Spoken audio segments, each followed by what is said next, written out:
Hello everyone, কেমন আছেন আপনারা সবাই? চলেন একসাথে বান্দরবান ঘুরে আসি আর দেখে আসি প্রকৃতির অপরূপ সৌন্দর্য। ক্যাম্পাসের 8টার বাসে এখন যাব ঢাকার কলাবাগান, কলাবাগান থেকে বাসে যাব বান্দরবান। ক্যাম্পাসের বাসে যেহেতু আসছি কারণ অনেক তাড়াতাড়ি পৌঁছে গেছি, এখনো অনেক টাইম 1 ঘন্টার মতন কাউন্টারে বসে থাকা লাগবে কারণ প্রায় 10:30টায়। বাস কাউন্টারে বসে আমি ডিনার করে নেব। এই তেহারিটা আমি ক্যাম্পাস থেকে কিনে নিয়ে আসছিলাম, হাফ তেহারি মাত্র 40 টাকা দিয়ে। আর যদি আমি কুমিল্লা থেকে যাত্রা বিরতিতে খাইতে চাই তাহলে অনেক বেশি টাকা খরচ হবে। এক কাপ চা নিয়েছি, খুবই জঘন্য টেস্ট। আমি প্রথম সৌদিয়া বাসে জার্নি করতেছি, বাসের সিটগুলো বেশ ভালো। আর এখানে 10:30 বলছে, মানে একদম ঠিক 10:30টাতেই বাস ছাড়ছে, 1 মিনিটও দেরি করে না। এই জিনিসটা অনেক ভালো লাগছে। মাথা ব্যথা করতেছে, আগে ওষুধ খাওয়া নেওয়া ভালো। জলের বোতলটা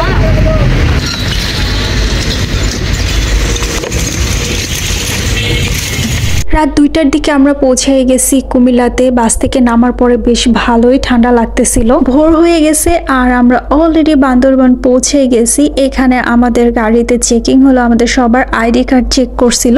সো আপনারা যদি বান্দরবান যান অবশ্যই কিন্তু সাথে করে ভোটার আইডি কার্ড বা জন্ম নিবন্ধনের ফটোকপি নিয়ে যাবেন। বান্দরবান বাস স্ট্যান্ডে পৌঁছে গেছি, এত ঠান্ডা লাগতেছে ঢাকার তুলনায়, এখানে শীত অনেক বেশি। সারা রাত জার্নি করার পরে অনেক ক্ষুধা লেগে গেছিল। আর আমি যে রিসোর্টটা বুকিং দিয়েছিলাম ওদেরকে ফোন দিয়ে জিজ্ঞেস করলাম যে ওখানে সকালবেলা নাস্তার ব্যবস্থা আছে কিনা। তো তারা আমাকে বললো যে আগে থেকে অর্ডার দিতে হয়, যেহেতু আমি আগে থেকে অর্ডার দিয়ে নিই, সো এখন গেলে নাস্তা পাবো না। এই কারণে বান্দরবান বাস স্ট্যান্ডের এখানে একটা রেস্টুরেন্ট থেকে খাবার খেয়ে নিলাম। খাবারে নিয়েছিলাম পরোটা, ডিম ভাজি আর ডাল সবজি।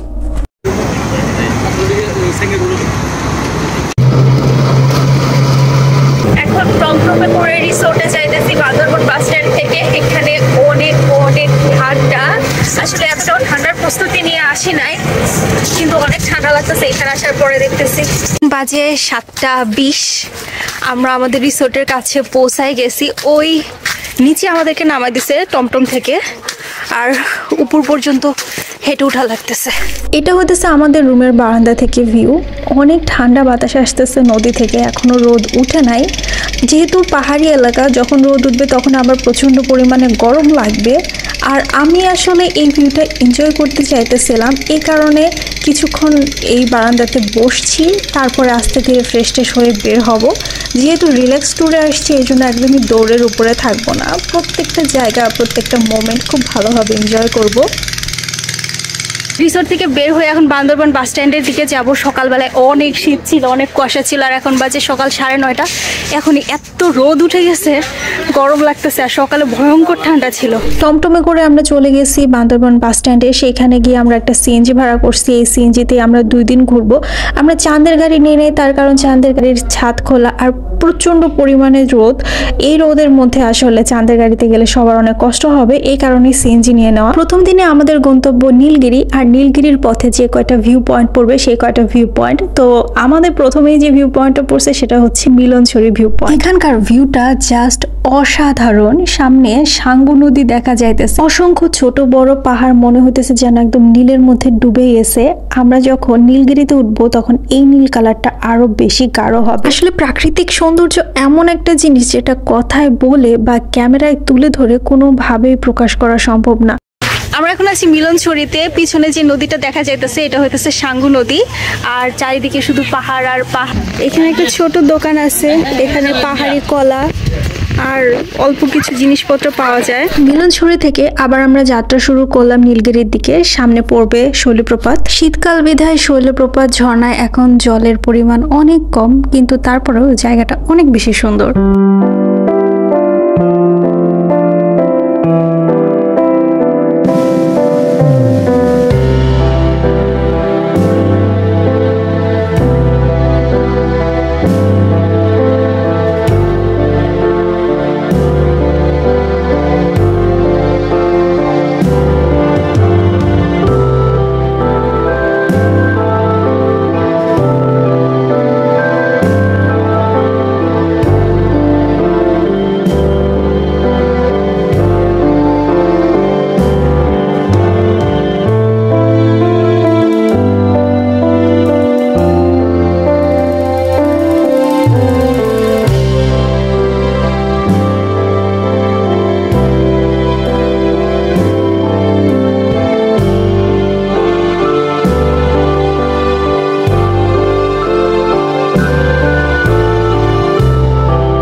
শৈলপ্রপাত থেকে নীলগিরি যাত্রা পথে আমাদের আর কি কি এক্সপিরিয়েন্স হয়েছিল, চিম্বুক পাহাড় কতটা সুন্দর, ডাবল হ্যান্ড ভিউ পয়েন্ট সহ আরো অনেক কিছু থাকবে পরবর্তী episode. So stay tuned and follow if you are watching from Facebook and don't forget to subscribe if you are watching from YouTube.